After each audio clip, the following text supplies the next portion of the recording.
come so far away from home.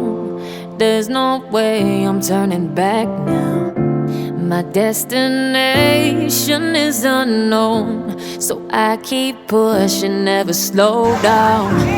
A big blue sky, a pocket of dreams, a head full of hopes, possibilities. Hello everyone, welcome to Xavier world. என்னோட video பார்த்துட்டு இருக்க உங்கள் எல்லாருக்கும் ரொம்ப நன்றி. என்னோட video உங்களுக்கு பிடிச்சிருந்துச்சுன்னா என் சேனலை சப்ஸ்கிரைப் பண்ணி எனக்கு சப்போர்ட் பண்ணுங்க. இன்னைக்கு விலாக் பார்த்தீங்கன்னா ரொம்பவே ஒரு ஷார்ட்டான விலாக் தான். கிட்டத்தட்ட ஒரு ஷார்ட் அண்ட் ஸ்வீட்டான விலாக் அப்படின்னு சொல்லலாம். ஏன்னா கிறிஸ்மஸ்க்கு அம்மா வீட்டுக்கு போயிட்டு ஒரு 2 days வீட்டுக்கு வர மாதிரி இருந்துச்சு. ஸோ வந்துட்டு திரும்பி அம்மா வீட்டுக்கு போகிற மாதிரி இருக்குது. ஏன் அப்படின்னா என்ன விஷயத்துக்காண்டி போனேன் அப்படின்னு இந்த விலாகில் நான் ஷேர் பண்ணியிருக்கிறேன். ஸோ அம்மா வீட்டிலேருந்து கிறிஸ்மஸ் முடிச்சு இங்கே ஒரு 2 days வர மாதிரி இருந்துச்சு. ஸோ மோஸ்ட்லி இந்த ஹாலிடே சமயம் அப்புறம் ஊருக்கு எப்படியும் கண்டிப்பாக போக வேண்டியது இருக்கும். ஸோ போயிட்டு வர மாதிரி இருக்கிற கேப்லாம் காய்கறிலாம் அவ்வளோவா வாங்கி போட மாட்டேன். மோஸ்ட்லி போகும்போதே கொஞ்சம் எல்லாம் காலி பண்ணி வச்சுட்டு போகிற மாதிரி தான் போவேன். சமையலுங்கிறது பெருசாக அந்த அளவுக்கு இருக்காது இல்லையா? ஸோ அதை வாங்கி போட்டாலும் வேஸ்ட்டாக தான் போகும். ஹஸ்பண்ட் வந்து கேன்டீனில் சாப்பிட்டு அட்ஜஸ்ட் பண்ணிக்கிறதுனால பெருசாக எந்த சமையலும் இருக்காது. ஸோ அன்னைக்குமே ஒரு 2 days தானே அப்படின்ட்டு காய்கறியுமே பெருசாக கிடையாது. ஸோ பால் மட்டும்தான் இருந்துச்சு. ஸோ ஒரு 2 days நமக்கு சமையலும் பண்ணணும், அதே சமயம் இருக்கிறதும் வேஸ்ட் பண்ணக்கூடாது அப்படின்ட்டு ஸோ பாலில் பன்னீர் தான் ரெடி பண்ணேன். எல்வினும் அம்மா வீட்லேயும் இங்கேயும் மாறி மாறி இருக்கிறனால சுத்தமாக பால் வந்து யூஸே ஆகலை, நிறைய மிஞ்சிருச்சு. கிரேவி மாதிரி பண்ணிட்டா சாதத்துக்கும் யூஸ் பண்ணிக்கலாம், நைட்டு சப்பாத்திக்கும் யூஸ் பண்ணிக்கலாம் அப்படின்ட்டு ஸோ அன்னைக்கு பன்னீர் தான் ரெடி பண்ணிட்டு இருந்தேன். இது வந்து பசும்பாலில் பண்ணுறனால இந்த பன்னீர் வந்து உண்மையிலே நம்ம கடையில் வாங்குறத விட ரொம்பவே டேஸ்ட்டாக இருக்கும்.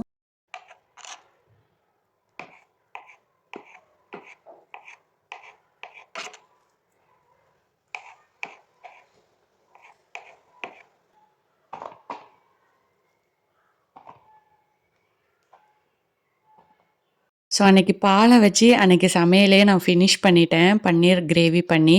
ஸோ அதுக்கப்புறம் பார்த்தீங்கன்னா அம்மா வீட்டுக்கு திரும்பியும் போக வேண்டியது இருந்துச்சு. ஏன் அப்படின்னு சொன்னேன்னா எங்கள் வீட்டில் வந்து கல்யாணம் ஸ்டார்ட் ஆயிடுச்சு அப்படின்னு சொல்லலாம். அதாவது பூ வைக்கிற ஃபங்க்ஷன் தான் அன்னைக்கு இருந்துச்சு.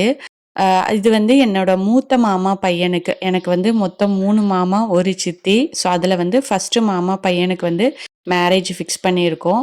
ஸோ அதுக்காக பூ வச்சிடலாம் அப்படின்ட்டு. ஸோ என்கேஜ்மெண்ட் வந்து இப்போதைக்கு பண்ணலை, ஏன்னா அவன் வந்து அப்ராடில் இருக்கான். ஸோ அவன் வந்ததுக்கு அப்புறம் தான் பண்ண முடியும் அப்படிங்கிறனால இப்போதைக்கு நம்ம பூ வச்சு ஃபிக்ஸ் பண்ணிக்கலாம். அதுக்கப்புறம் மேரேஜுக்கு முன்னாடி என்கேஜ்மெண்ட் பண்ணிக்கலாம் அப்படின்ட்டு இப்போ வந்து பூ வைக்கிற ஃபங்க்ஷன் தான் ஃபிக்ஸ் பண்ணியிருந்தாங்க. ஸோ அதுக்கு தான் நாங்கள் எல்லாருமே ரெடி ஆகிட்டு இருந்தோம். தங்கச்சி சித்தி எல்லாருமே ஊர்லேருந்து வந்துட்டாங்க. தங்கச்சி வந்து ஆல்ரெடி கிறிஸ்மஸ்க்கே வந்திருந்தா, சித்தி மட்டும் கிறிஸ்மஸ்க்கு வர முடியலை. ஸோ கிறிஸ்மஸ் முடிச்சுட்டு இந்த ஃபங்க்ஷன் இருக்கனால அதுக்கு வந்திருந்தாங்க. ஸோ நானுமே ரெடி ஆகிட்டேன்.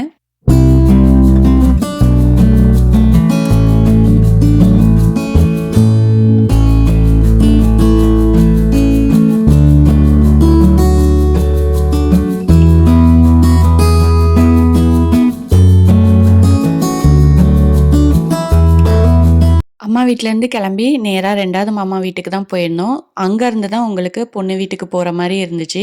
ஸோ இதுதான் என்னோட மூத்த மாமா, இவங்களோட பையனுக்கு தான் மேரேஜ் ஃபிக்ஸ் பண்ணியிருக்கோம். இது மூத்த மாமாவோட அத்தை.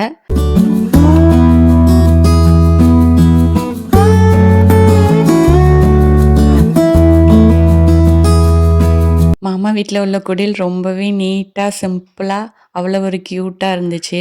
ஸோ எங்கள் வீட்டில் இந்த மேரேஜ் ஃபங்க்ஷன் வந்து கிட்டத்தட்ட ஒரு 5 yearsக்கு அப்புறம் வந்திருக்கு. தங்கச்சி மேரேஜுக்கு அப்புறம் ஒரு 5 yearsக்கு அப்புறம் இப்போ தான் மேரேஜ் ஃபிக்ஸ் ஆகிருக்கு. இனி அடுத்தடுத்து அப்படி ஒரு மேரேஜ் ஃபங்க்ஷனாக தான் வரும்னு நினைக்கிறேன். ஏன்னா இவனுக்கு முடிச்சதுக்கப்புறம் நெக்ஸ்ட்டு அடுத்தடுத்த ஆளுங்க வெயிட்டிங்கில் இருக்காங்க. 2வது மாமா பையன், அப்புறம் சித்தி பசங்க அப்படின்ட்டு அடுத்தடுத்து மேரேஜ் ஃபிக்ஸ் ஆகும் அப்படின்னு நினைக்கிறேன். ஸோ அப்படியே அன்னைக்கு வந்து ஃபங்க்ஷன் பார்த்தீங்கன்னா பூ வைக்கிற ஃபங்க்ஷன் தான். பட் நியூ இயர் வரனால சாரியும் எடுத்து கொடுத்து பூ வச்சிடலாம் அப்படின்ட்டு ஸோ சாரி எடுத்துகிட்டு அங்கே பக்கத்தில் உள்ள சர்ச்சில் தான் போய் ப்ரேயர் பண்ணிவிட்டு அதுக்கப்புறம் கிளம்புனோம்.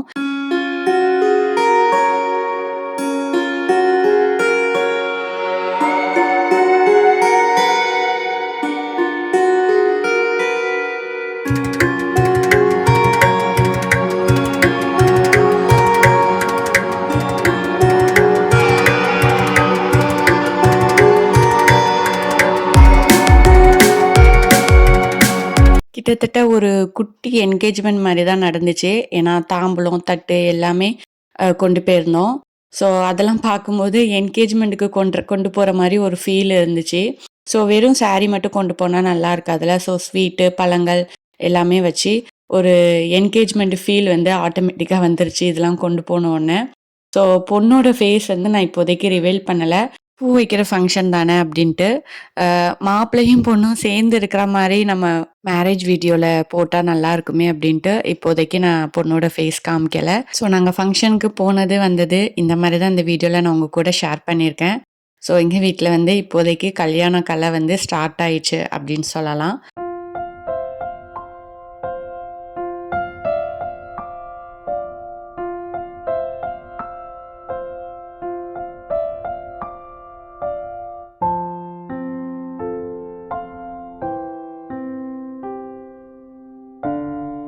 பூ வைக்கிற ஃபங்ஷன் நல்லபடியா முடிஞ்சது. முடிஞ்சதுக்கப்புறம் நைட்டு டின்னர் பார்த்தீங்கன்னா அங்கேயே தான். ஸோ நைட்டு சாப்பிட்டுட்டு அப்படியே எல்லாருமா நல்லா ஜாலியா கொஞ்ச நேரம் பேசிட்டு, அதுக்கப்புறம் அப்படியே கிளம்பிட்டோம்.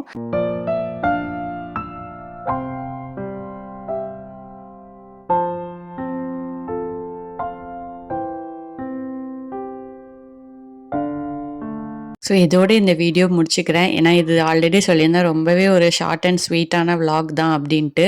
ஸோ இதுவரைக்கும் உங்க வேல்யூபிள் டைம என் கூட ஸ்பெண்ட் பண்ணதுக்காக ரொம்ப ரொம்ப நன்றி. பாய்.